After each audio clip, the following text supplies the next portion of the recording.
حضرت عبداللہ بن عمر رضی اللہ عنہ نے میت کو قبر میں رکھا، ان کے ساتھ 5 ارکان شورا حضرت عثمان بن عفان رضی اللہ عنہ، حضرت علی بن ابی طالب رضی اللہ عنہ، حضرت عبد الرحمن بن عوف رضی اللہ عنہ، حضرت سعد بن ابی وقاص رضی اللہ عنہ اور حضرت زبیر بن عوام رضی اللہ عنہ بھی قبر میں اترے تھے۔ یہ علامہ طبری اور ابن اسیر کی روایت ہے، لیکن ابن سعد نے ابو الحویرث سے یہ روایت کی ہے کہ انہوں نے جابر کے حوالے سے بیان کیا ہے کہ حضرت عمر رضی اللہ عنہ کی قبر میں حضرت عثمان بن عفان رضی اللہ عنہ، حضرت سعید بن زید رضی اللہ عنہ، حضرت عمرو بن نفیل رضی اللہ عنہ،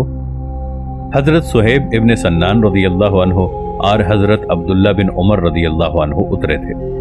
حضرت طلحہ بن عبید اللہ رضی اللہ عنہ ابھی تک مدینہ واپس نہ آئے تھے، چنانچہ نہ وہ حضرت عمر رضی اللہ عنہ کی وفات کے وقت پہنچ سکے، نہ ان کی تدفین میں شریک ہوئے۔ ان حضرات نے میت کو قبر میں اتار کر قبر پاٹ دی۔ باقی لوگ بھی قریب ہی مسجد نبوی میں جمع تھے۔ غم ان کے دلوں کی تہ میں اتر چکا تھا اور مایوسی نے ان کے حواس گم کر رکھے تھے۔ انہیں ایک ایسے شخص کی موت کا صدمہ کھائے جا رہا تھا جو لوگوں میں اپنی روشن مثال چھوڑ گیا۔ جب امیر المؤمنین رضی اللہ عنہ نے زمام خلافت سنبھالی تھی تو لوگ ان کی شدت و سخت گیری سے ڈرتے اور سہمے ہوئے تھے۔ اس کے بعد انہوں نے 10 برس اور 6 مہینے ان کے درمیان گزارے، اور اس تمام مدت میں وہ سب سے زیادہ مشفق، سب سے زیادہ عادل اور سب سے زیادہ اللہ سے ڈرنے والے امیر ثابت ہوئے۔ اس لیے عوام و خواص کے دل روز بروز ان کی محبت کے اسیر ہوتے چلے گئے۔ اور آخر ایسا کیوں نہ ہوتا؟ خلافت فاروقی کے آغاز میں وہ محتاج و تنگ دست تھے، لیکن اب اللہ کے فضل نے انہیں غنی کر دیا تھا۔ پہلے ان کے دلوں پر ایران و روم کی قوتوں کا خوف چھایا رہتا تھا، لیکن اب وہ اللہ کے کرم سے ایران و روم کے مالک تھے، جس سے اسلام کا اقتدار قائم اور اس کی حکومت مستحکم ہو گئی تھی۔ اس لیے حضرت عمر رضی اللہ عنہ اپنے 2 محترم رفیقوں کے پہلو میں دفن کیے جانے کے بجا طور پر مستحق تھے کہ ان کی ہمسائیگی سے نعمت اندوز ہوں اور ان کی روح یہ اطمینان حاصل کر لے کہ وہ ان دونوں بزرگ ہستیوں کی سنت پر عمل پیرا ہوئے ہیں، اور انہوں نے زمین پر اس فرض کی تکمیل کر دی ہے جس کا فیصلہ اللہ نے اپنے نبی صلی اللہ علیہ وآلہ وسلم پر آسمانی رسالت نازل کرتے وقت فرما دیا تھا۔ حضرت عمر رضی اللہ عنہ نے واقعی اس رسالت کی تکمیل کی تھی، کیونکہ انہوں نے اپنی ذات کو فراموش کر کے مسلمانوں کے اتحاد اور اسلام کی عظمت کو اپنا مقصود بنایا تھا۔ اپنے تمام زمانہ خلافت میں انہوں نے کبھی اپنے عزیز و اقارب کے لیے دولت و عزت کی فکر نہ کی،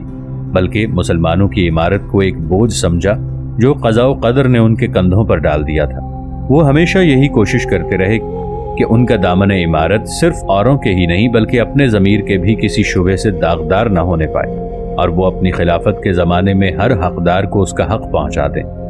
اور یہی انہوں نے کیا بھی، جس کے صلے میں اللہ نے اسلام کو عزت دی اور اپنے نیک بندوں کو زمین کا وارث بنایا۔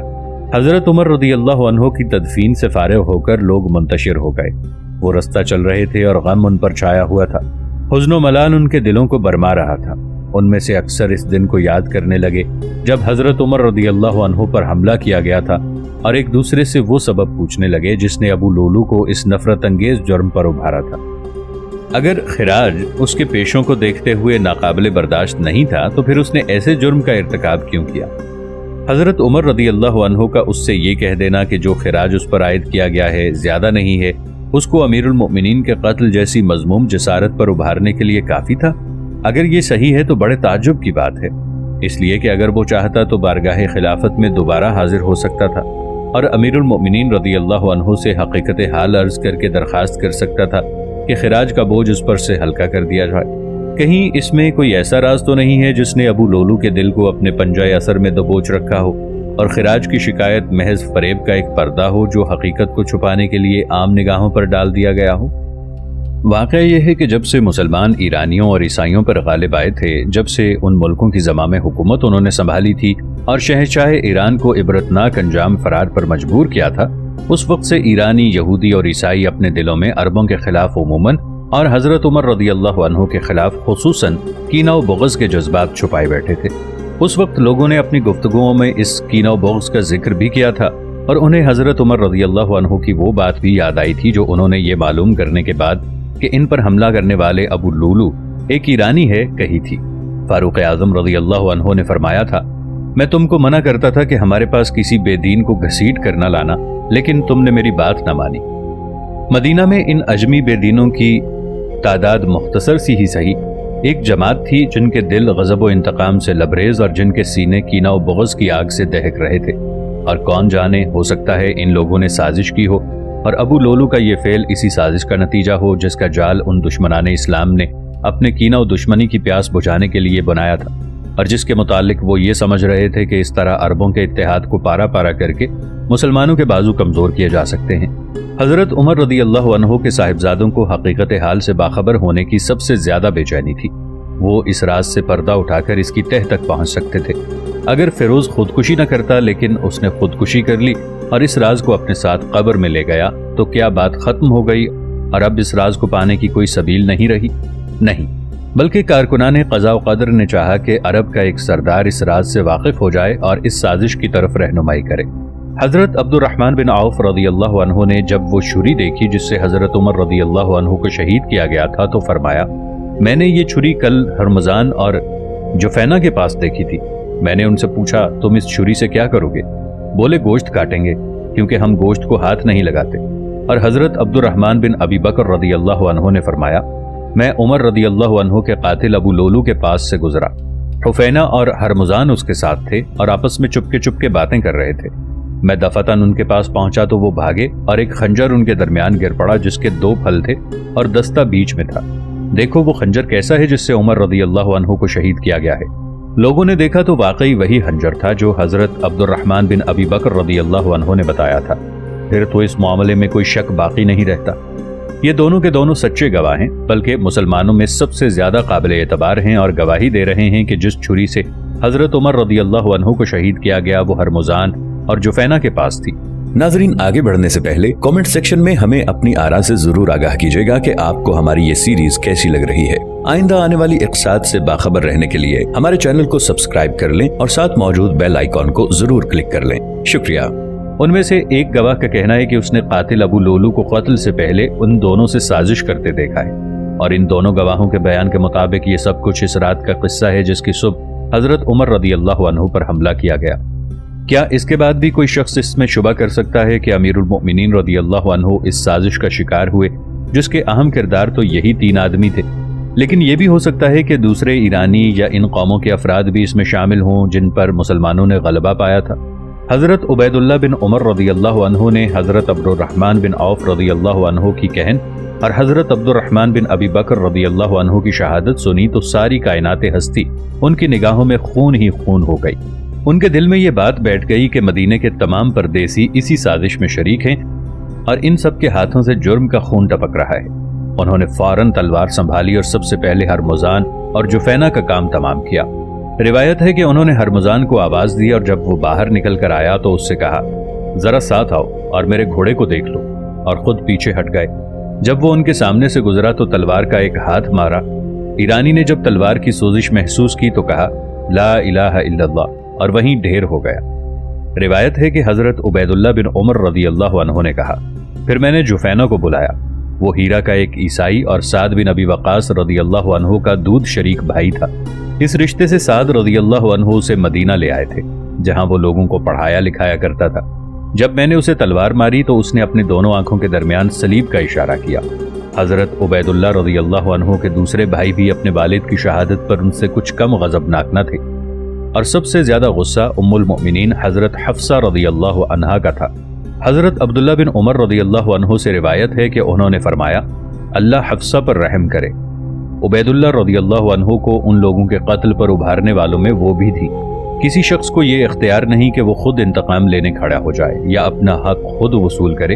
جبکہ معاملات کا فیصلہ رسول اللہ صلی اللہ علیہ وآلہ وسلم اور آپ صلی اللہ علیہ وآلہ وسلم کے بعد آپ کے خلفاء کے لیے مخصوص تھا۔ وہ لوگوں کے درمیان منصفانہ فیصلے اور مجرم کے خلاف قصاص کا حکم صادر کرتے تھے۔ اس لیے حضرت عبید اللہ رضی اللہ عنہ کا فرض تھا کہ جب انہیں اس سازش کا علم ہوا تھا جس کے نتیجے میں ان کے والد کی جان گئی تو وہ اس کا فیصلہ امیر المؤمنین رضی اللہ عنہ سے چاہتے۔ اگر ان کے نزدیک سازش ثابت ہو جاتی تو وہ قصاص کا حکم جاری فرما دیتے، اور اگر ثابت نہ ہوتی یا اس کے متعلق امیر المؤمنین رضی اللہ عنہ کے دل میں کوئی شبہ پیدا ہو جاتا تو وہ شبے کی حد تک سزا میں تخفیف کر دیتے یا یہ فیصلہ دے دیتے کہ تنہا ابو لولو مجرم ہے۔ فیصلہ چاہے کچھ ہوتا، بہرحال وقت آ گیا تھا کہ شورا کے ارکان جمع ہو کر اپنے میں سے کسی ایک کو امیر المؤمنین منتخب کر لیں۔ شورا کا قصہ چونکہ حضرت عمر رضی اللہ عنہ کی وفات کے بعد پیش آیا تھا، اس لیے وہ ہماری اس بحث میں نہیں آتا۔ اگر حضرت عبید اللہ بن عمر رضی اللہ عنہ مجلس شورا کے خاتمے اور حضرت عثمان بن عفان رضی اللہ عنہ کے خلیفہ منتخب کیے جانے تک قید میں نہ رہتے، پھر امیر المؤمنین سے ان کا جو رشتہ تھا اس کے اعتبار سے بھی حضرت عمر رضی اللہ عنہ کے سوانح نگار کو اس سے صرف نظر نہیں کرنا چاہیے۔ اس سے قطع نظر شورا کا قصہ حضرت عمر رضی اللہ عنہ کی وفات کے وقت مسلمانوں کی ذہنی کیفیت کا ایک ایسا نقشہ کھینچتا ہے جس سے واضح ہو جاتا ہے کہ وہ عہد اور اس عہد میں فتوحات کی وسعت اور حکومت کا پھیلاؤ اگر ایک طرف عظمت و جلال کے حامل تھے تو دوسری طرف شورش و بغاوت کا وہ بیج بھی اپنے دامن میں رکھتے تھے جو تمام عہد فاروقی کے ایک بڑے حصے تک عام نظروں سے پوشیدہ رہا، اور یہی بیج تھا جس کے برگوبار بعد کو حضرت عثمان رضی اللہ عنہ کی شہادت، حضرت علی رضی اللہ عنہ اور حضرت معاویہ رضی اللہ عنہ کی خانہ جنگی اور اس سے تعلق رکھنے والے بنو امیہ اور بنو عباس کی نزاع کی صورت میں نمودار ہوئے۔ چنانچہ ان تمام چیزوں کا واضح اثر جس طرح اسلامی سلطنت کی عظمت میں نظر آتا ہے، اسی طرح چند صدی بعد اس سلطنت کے زوال و انحطاط میں بھی دیکھا جا سکتا ہے۔ اس اعتبار سے ہمارا فرض ہے کہ ہم حضرت عمر رضی اللہ عنہ کی سوانح نگاری کے ذیل میں اس ذہنی کیفیت کو نمایاں کر کے دکھائیں جو حضرت عمر رضی اللہ عنہ کی وفات کے بعد اس صورت میں ظاہر ہوئی جس صورت میں ان کی زندگی میں ظاہر نہیں ہوئی تھی۔ شورا کے سلسلے میں مورخین کی روایات قدرے مختلف ہیں، اور اس کا سبب یہ ہے کہ بعض مورخین نے تو حضرت علی رضی اللہ عنہ اور بنو ہاشم کو مسلمانوں کی امارت کا سب سے زیادہ مستحق ثابت کیا ہے، بعض نے شدت و التزام کے ساتھ اس امر کو ملحوظ خاطر رکھا ہے کہ واقعات جس طرح ان تک پہنچے ہیں اپنے کسی خاص میلان اور تاثر کا اظہار کیے بغیر انہیں من و عن اپنی کتابوں میں درج کر دیں، لیکن یہ روایات اپنے اجمال و تفصیل دونوں میں اس بات کی شہادت دیتی ہیں کہ بنو ہاشم رسول اللہ صلی اللہ علیہ وآلہ وسلم کے وارث ہونے کی بنا پر شورا کو اپنا حق خلافت واپس لینے کا ایک بہترین موقع سمجھ رہے تھے، لیکن قریش کی اکثریت بنو ہاشم کی اس دعوت کو قبول کرتے ہوئے ہچکچا رہی تھی، بلکہ اس کا خیال تھا کہ اگر نبوت و خلافت ایک گھر میں جمع نہ ہوں تو بہتر ہے۔ روایت ہے کہ جب حضرت عمر رضی اللہ عنہ نے ارکان شورا کو نامزد فرمایا تو حضرت عباس رضی اللہ عنہ بن عبد المطلب نے حضرت علی رضی اللہ عنہ سے کہا تم ان لوگوں کے ساتھ شامل نہ ہو۔ حضرت علی رضی اللہ عنہ نے فرمایا میں اختلاف کو ناپسند کرتا ہوں۔ اس کے جواب میں حضرت عباس رضی اللہ عنہ نے کہا اچھا تو پھر اس کا ناگوار نتیجہ تم خود دیکھ لو گے۔ حضرت عمر رضی اللہ عنہ نے ارکان شورا کو ہدایت فرمائی تھی کہ اگر تم میں سے 3 آدمی ایک طرف اور 3 آدمی دوسری طرف ہوں تو عبداللہ بن عمر رضی اللہ عنہ کو حکم بنانا، اور اگر عبداللہ کا فیصلہ تسلیم نہ کیا جائے تو اس گروہ کا ساتھ دینا جس میں عبد الرحمن بن عوف رضی اللہ عنہ ہوں۔ جب لوگ حضرت عمر رضی اللہ عنہ کے پاس سے روانہ ہوئے تو حضرت علی رضی اللہ عنہ نے بنو ہاشم کے ان افراد سے جو ان کے ساتھ تھے فرمایا اگر میں تمہارے متعلق تمہاری قوم کی بات مان لوں تو تم کبھی امیر نہ بنائے جاؤ، اور اپنے چچا حضرت عباس رضی اللہ عنہ سے کہا ہم سے ناانصافی کی گئی ہے۔ پھر حضرت عمر رضی اللہ عنہ کا یہ قول دہرا کر کہ اس گروہ کا ساتھ دینا جس میں عبد الرحمن بن عوف رضی اللہ عنہ کو کہا سعد رضی اللہ عنہ اپنے ابن عم کی مخالفت نہیں کریں گے، اور عبد الرحمن عثمان کے رشتہ دار ہیں، وہ ان کے خلاف نہیں جائیں گے اور آپس میں ہی کسی کو خلیفہ بنائیں گے۔ اب میرے ساتھ رہ جاتے ہیں 2 آدمی طلحہ اور زبیر، سو ان سے مجھے کوئی فائدہ نہیں پہنچے گا۔ حضرت عباس رضی اللہ عنہ نے فرمایا میں نے جب بھی تم سے کوئی بات کہی ہے تم نے ہمیشہ مجھ سے حجت کی ہے۔ میں نے تم سے رسول اللہ صلی اللہ علیہ وآلہ وسلم کی وفات کے وقت کہا تھا کہ اس مسئلے کے متعلق حضور صلی اللہ علیہ وآلہ وسلم سے پوچھ لو، لیکن تم نے انکار کر دیا۔ پھر آپ صلی اللہ علیہ وآلہ وسلم کی وفات کے بعد میں نے تمہیں مشورہ دیا کہ فوراً اس مسئلے کی طرف توجہ دو، لیکن تم نہیں مانے۔